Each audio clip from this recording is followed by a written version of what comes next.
One of the reasons so many people order steak when they eat out is they're not confident about cooking it at home. But you don't have to be a great chef to cook the perfect steak. First, choose your steak. This is one of my favorites. It's the Porterhouse, also known as the sirloin steak. Now, I reckon it's got the most flavor, beautiful fat cover on the top. It's my idea of the perfect steak. Now, you could go for a Scotch fillet or a ribeye, which has that little bit of fat in between the two muscles and also the marbling through it. That gives it beautiful tenderness and loads of rich flavor.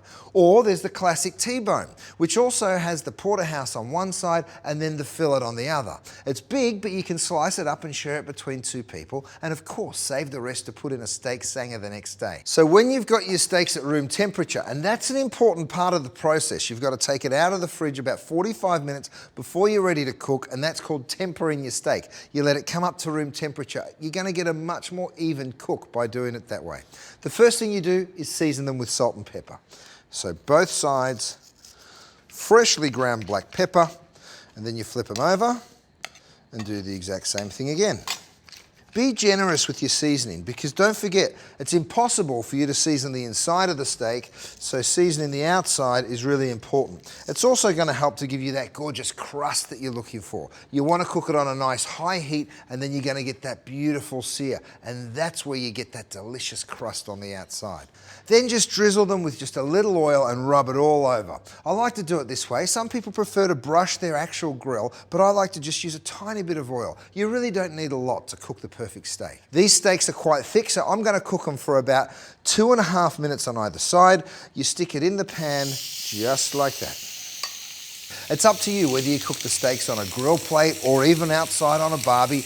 It doesn't matter, but as long as it's all nice and hot. Don't forget, if you cook it on a grill, then you're going to get those beautiful grill marks, which I just love.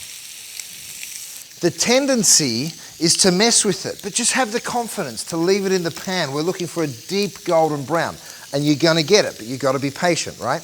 Now, when you turn the steak, watch this. I'm going to lift it up. This is halfway through the cooking process. You notice I'm going to stand it up on its end and just give a little bit of caramelization to that fat which runs along the top of the Porterhouse. It's also going to render some of that fat down so that you've got some fat to cook the other side of the steak in. Just 20 seconds, and then you drop it down.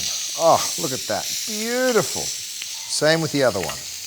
Now, if you're cooking outside on the barbecue and you're getting what we call flare-ups, you know, when you put a steak on and then it starts to flame, you don't want the flame anywhere near the steak. You want those roasting coals to give you that beautiful heat, but you don't want the flame because it's gonna taint the flavor of the meat. So what you do is, if it does flare up, you'll pick it up and you'll put it down in a different part of the barbecue so that it's not flaring.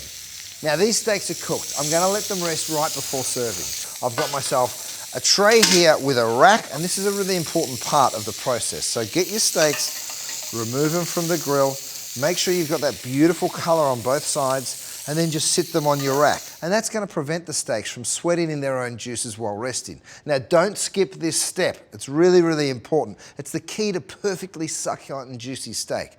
Now, if you cut the steak straight away without resting it, those juices will all run out and you'll lose a lot of the flavor and the juiciness of the steak. Who wants a dry steak? So what I'm talking about here is a nice even pink color throughout the steak. Have you ever cut into a steak and it's like red in the middle and gray on the outside? That's because the temperature hasn't had time to redistribute through the steak. So that's what we're really looking for. Now, the steaks have rested. We can cut it into slices. Look at that. Beautiful, juicy, so succulent, medium rare and rosy. Just how I like it. That is all there is to it. Perfect steak, cooked at home, in your kitchen or outside on the barbie. Be confident, follow my tips, and you're all set for a delicious steak dinner. You can serve the steak on its own with a salad or veggies, or whip up a simple sauce to go with it. I love it with a herb sauce like chimichurri, or a little bit of flavored butter. Beautiful. To make sure you don't miss out on any of our videos, click here to subscribe. To help you master more cooking techniques, head to our masterclass playlist. Enjoy.